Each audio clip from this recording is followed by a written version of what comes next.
வணக்கம். 2026 தேர்தல் பரபரப்பா போயிட்டு இருக்கு. டிஎம்கே, ஏடிஎம்கே, டிவிகே, என்டிகேன்னு 4 கட்சிகளும் போட்டியிட போறாங்க. இப்ப நம்ம பல்லாவரம் தொகுதியில இருக்கோம். இந்த தொகுதி மக்கள் யாருக்கு சப்போர்ட் பண்ணுவாங்க? கேட்டு தெரிஞ்சுக்கலாம். நான் 2026ல யார் வருவாங்கன்னு நினைக்கிறீங்க? யார் வந்தாலும் சரி, நல்லது செஞ்சா சரி. எங்களுக்கும் ஒரு விடிவுகாலம் எல்லாம் ஓட்டிங்கிற வண்டி.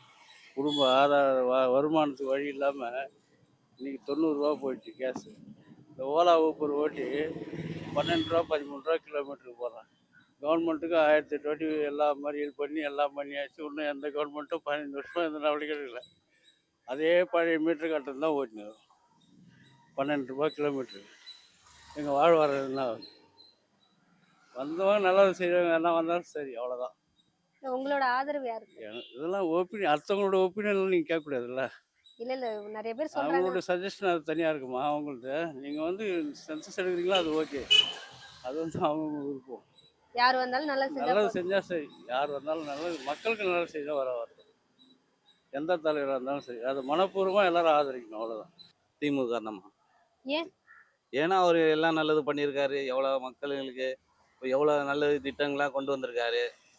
அதனால அவர் தான் வர்றது வாய்ப்பு. அது 100% இல்லை, 1,00,000% கூட அவர் தான் வர்றது வாய்ப்பு இருக்குது. வேற எந்த இதுவும் மாற்றம் இல்லை. இப்ப ஏடிஎம்கே வரதுக்கான வாய்ப்புகள்? இருக்குது, ஆனால் அவ்வளோ வாய்ப்பு இல்லை. அவனா எதிர்கட்சி உட்காரலாம், இல்லை என்ன பண்ணலாம் தரலாம். ஆனால் இவர் தான் 2வது சிஎம், இவரே தான். எந்த மாற்றம் வாய்ப்பு இல்லை.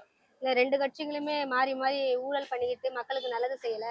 அதனால நான் புதுசா வந்திருக்கேன் அப்படின்ட்டு விஜய் அவர்கள் வந்திருக்காங்க. அவங்களுக்கு விஜய் வர்றதுனா தான் அவர் நடிகரமா. அவர் வந்திருக்காருன்னா இப்பதான் வந்திருக்காரு. அதுக்கு முன்னாடி எல்லாம் மக்களுக்கெல்லாம் எவ்வளவு பிரச்சனை, எவ்வளவு இதாயிடுச்சு. அவர் எதுலனாச்சும் வந்திருக்காரா? வரல. இப்போ அரசியல், இப்போ சமீபபட்ச இதுல தான் அவர் வந்திருக்காரு தவிர மற்றபடி எல்லாம் அவர் எதுலையுமே வரல. இது முன்னாடி எல்லாம் எவ்வளவு பிரச்சனை வந்தது, எவ்வளவு இது வந்தது. அதுல எதுலயாச்சும் ஒண்ணு கலந்து இருக்காரா சொல்லுங்க? எதுவுமே கலந்துக்கல அவரு.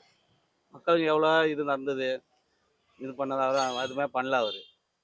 இல்ல இப்ப டிவிக்கே வர்றதுனால தானாவே கூட்டம் சேருது. இப்ப திமுக, அதிமுகலாம் காசு கொடுத்து கூட்டம் கூடுது அப்படின்லாம் சொல்றாங்களே. அவர் கூட்டம் ஏறுதுன்னா ரசிகர். இப்போ ரஜினி திடீர்னு வந்து நின்னாருன்னா, ஐயோ ரஜினி ரசிகர் எவ்வளோ பேர் சேர்றாங்க. இப்போ விஜயகாந்த் இருந்தாரா, அவரு பார்த்தீங்களா எவ்வளோ கூட்டம் சேர்றாங்க. அந்த ரசிகர் கூட்டம் சேர்றதுக்கும் நம்ம அரசியலில் எதுவும் சேர்க்க முடியாது மாதிரி. அரசியல் வேற, ரசிகர் வேற. இப்போ திடீர்னு இந்த இடத்துல யாராச்சும் ஒரு ஹீரோ வந்துட்டாருன்னா இப்போ காலியா இருக்கு.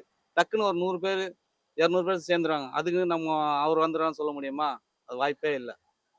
அரசியல் பொறுத்த வரைக்கும் கூட்டம் சேர்றவங்கலாம் வர்றது வாய்ப்பு இல்லை. மக்கள் மனசுல யார் இருக்காங்களோ அவங்க வர்றதுதான் வாய்ப்பு. மற்றபடி எல்லாம் கூட்டம் சேர்ந்தவங்களாம் தலைவர் ஆகிட முடியாது. 2026ல் இப்போ வர எலெக்ஷனில் வந்து டிஎம்கே தான் வரும். எதனால? இல்லை, தலைவர் ஸ்டாலின் வந்து நிறைய திட்டங்களை கொடுத்துருக்காரு. மகளிர் உரிமை தொகை, தவப்பதுகள் திட்டம், இந்த மாதிரி ஏகப்பட்ட திட்டங்கள் அவர் நிறையவே பண்ணியிருக்காரு. கண்டிப்பாக டிஎம்கே தான் வரும். டிஎம்கே தான் வரணும், டிஎம்கே தான் வரும். 2026ல் திமுக தான் வருவாங்க. ஏன்? பெண்களுக்கு பாதுகாப்பு இல்ல அப்படின்னு சொல்லிட்டு இருக்காங்களே எதிர்க்கட்சிகள், புதிய கட்சிகள்லாம். எதிர்கட்சினா சொல்லிக்கிட்டு தான் இருப்பாங்க. அவங்களாம் பெண்களுக்கு அதாவது இந்தியாவிலே பாதுகாப்பான மாநிலம் தமிழ்நாடு மட்டும்தான் அப்படின்னு மத்திய அரசே சொல்கிறாங்க. அதனால திரும்பவும் திமுக தான் ஆட்சிக்கு வரும். 10 நாட்கள்ல கொலை, கொள்ளை. இந்த இப்ப விளாத்திக்குளத்துல பாத்தீங்கன்னா மாணவி ஒருத்தங்க பாலியல் படுகொலை பண்ணாங்க. அதுக்கு அடுத்த வாரத்திலேயே இன்னொரு மாணவி, அதுக்கு அடுத்த வாரத்துல இன்னொரு மாணவி, இப்பெல்லாம் பாலியல் பலாத்காரம் பண்ணி கொலை பண்ணிட்டு இருக்காங்க. திமுக ஆட்சியில பெண்களுக்கு குறிப்பா பாதுகாப்பு இல்லை அப்படின்னு சொல்லிட்டு இருக்காங்க. 2 எதிர்க்கட்சிகள், புதிய கட்சிகளுமே சொல்றாங்க. சரி. மறுபடியும் ஆமாம், அவங்க இருக்கும்போது பொள்ளாச்சியில் நடந்துச்சே, இவ்வளோ பெரிய கிட்டத்தட்ட எத்தனையோ பேர் வந்து பெண்கள் பாதிக்கப்பட்டாங்கல்ல. அப்போல்லாம் ஒன்றுமே திமுக அன்னைக்கு சொல்லிக்கிட்டு இருந்தாங்க. இன்னைக்கு இப்போ இவங்க சொல்கிறாங்க. ஆக மொத்தம் பாதுகாப்பு எங்கே இருக்குன்னு முதல்ல பாருங்க. திமுக ஆட்சியில் மட்டும்தான் பெண்களுக்கு பாதுகாப்பு இருக்குது. இவங்க சொல்றதெல்லாம் ஏதோ ஒரு ஊரில் நடந்திருக்கும், அவ்வளோதான். ஆனால் அவங்க இருக்கும்போது எல்லா இடத்துலையும் நடந்துச்சு. அதனால திமுக தான் வரும். இன்னும் சொல்ல போனால் வந்து இந்த மகளிர் 1000 ரூபா கொடுக்குறதெல்லாம் பெரிய திட்டம். அதெல்லாம் யாராலையும் கொடுக்க முடியாது. அவங்க தான் வருவாங்க, அவங்க தான் செய்வாங்க. புதுசா விஜய் வந்திருக்காரு. அவரு ஜெயிக்கிறதுக்கு ஏதாவது வாய்ப்பு இருக்கா? இது சொல்றதுக்கு என்ன இருக்குது? அவர் முதல்ல ஜெயிக்கிறாரா பார்ப்போம். அதாவது என்ன கணக்கில் அவர் வந்திருக்காருன்னே தெரியல. ஏதோ ஒரு சினிமா மாதிரி நினச்சிக்கிட்டு இங்கே வந்துட்டார் போகிற அரசியலுக்கு. அதெல்லாம் இங்கே எடுபடாது தமிழ்நாட்டில். தமிழ்நாட்டு மக்கள் தெளிவாக இருக்காங்க.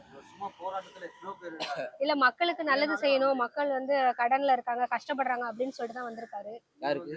விஜய். ஏங்க மக்களுக்கு நல்ல கஷ்டப்படும் போது இந்த விஜய் வந்து செய்யல எதுவுமே. இருக்கிறவங்க தான் செஞ்சாங்க. அதிமுக வந்து திமுக வந்து எதிர்க்கட்சியா இருக்கும்போது மக்களுக்கு தான் செஞ்சாங்க. யாரும் வரல இன்னைக்கு. இன்னைக்கு என்னமோ புதுசா அவர் கவலைப்படுறாரு. அவருக்கு முதல்ல டெபாசிட் வாங்குறாரு பாருங்க முதல்ல. முக ஸ்டாலின். ஏன்? எனக்கு எனக்கு அவர் தான் இது வரைக்கும் நல்லது செஞ்சிருக்காருன்னு தோணுது. இது இத்தனை வருஷமா செய்யாதெல்லாம் செஞ்சிருக்காரு. எவ்வளையோ பண்ணியிருக்காரு. அதாவது ஆப்போசிட் பர்சன் நெகட்டிவா மட்டுமே எடுத்து போடுவாங்க. அதுக்காக நான் வந்துட்டு நெகட்டிவா பார்க்க மாட்டேன். பாசிட்டிவா மட்டும் தான் பார்த்து அதனால நான் முக ஸ்டாலின் தான் வருவாருன்னு சொல்றேன். புதுசா விஜய் வந்திருக்காரு, மக்களுக்கு நல்லது செய்யணும், ஆளுங்கட்சி எதிர்கட்சிகள் 2 பேருமே மாறி மாறி ஊழல் பண்ணிட்டு தான் இருக்காங்க. ம். இப்ப நான் வந்து மக்களுக்கு நல்லது செய்யறேன் அப்படின்னு சொல்லிட்டு வந்திருக்காரு. அவருக்கு ஏதாவது வாய்ப்பு இருக்கா ஜெயிக்க? அவருக்கு வாய்ப்பு இருக்கா இல்லையான்னு எனக்கு தெரியல. ஏன்னா அவங்களுக்கு எத்தனை ஓட்டு வரும்லாம் எனக்கு தெரியாது. ஆனா அவர் வரதுக்கு வாய்ப்பு கிடையாது தான். வேணும்னா கொஞ்சம் ஓட்டு கொஞ்சம் சில பேர் இருக்காங்க. அவருக்குன்னு ஓட்டு போடுறவங்க இருக்காங்க. அதனால ஏதாவது வாக்கு சதவீதம் எடுப்பாரே தவிர அவர் சிஎம்லாம் உட்கார முடியாது. வாய்ப்பே இல்லை. இல்ல இளைஞருக்கு ஃபுல்லா இருக்கட்டுங்க. நான் என்ன சொல்றேன்னா, இப்போ அதிமுக கூட்டம் சேர்க்கலாம், திமுக கூட்டம் சேர்க்கலாம், அது மாதிரி இவங்களும் சேர்க்கலாம். இவர் வந்து ஒரு நடிகர்னால போய் சேர்றாங்களே தவிர மற்றபடி இவருக்கு ஓட்டு வருன்றதெல்லாம் வாய்ப்பே இல்லை. பெண்களுக்கு திமுக ஆட்சியில பாதுகாப்பு இருக்கா? எனக்கு தெரிஞ்சு இருக்கு. எவ்வளையோ வீடியோ போட்டிருக்காங்க பப்ளிக். 11 மணிக்கு 12 மணிக்கெல்லாம் நான் வந்து பஸ்ல போறேன், எங்களுக்கு சேஃப்டியா தான் இருக்குன்னு சொல்றாங்க. நீங்க நெகட்டிவ் 1-2% மட்டுமே ப்ளஸ் பண்ணி அதை பேசுறீங்க. ஆனா பாசிட்டிவ் சொல்றாங்க இல்லையா, நான் போறேன் 12 மணிக்கும் போறேங்க, நான் வேலையை முடிச்சுட்டு போறேன், நான் வீட்டுக்கு போறேன்னு சொல்றது இருக்காங்க. உண்மையா இல்லையானா? எவ்வளோ வீடியோஸ் பெண்களே போட்டிருக்காங்க. அதை போட மாட்டீங்க, நெகட்டிவ் மட்டும்தான் நீங்க போடுறீங்க. இதுதான் உண்மை. அதனால நான் சேஃப்டி எல்லாம் நான் இருக்குன்னு தான் சொல்லுவேன். 2026ல டிஎம்கே தான் ஜெயிக்கும். டிஎம்கே தான். பல்லாவரம் தொகுதி மக்கள் ஒப்பீனியனை கேட்டு தெரிஞ்சுக்கிட்டோம். இது போல வேற தொகுதியில் பார்க்கலாம். நன்றி, வணக்கம்.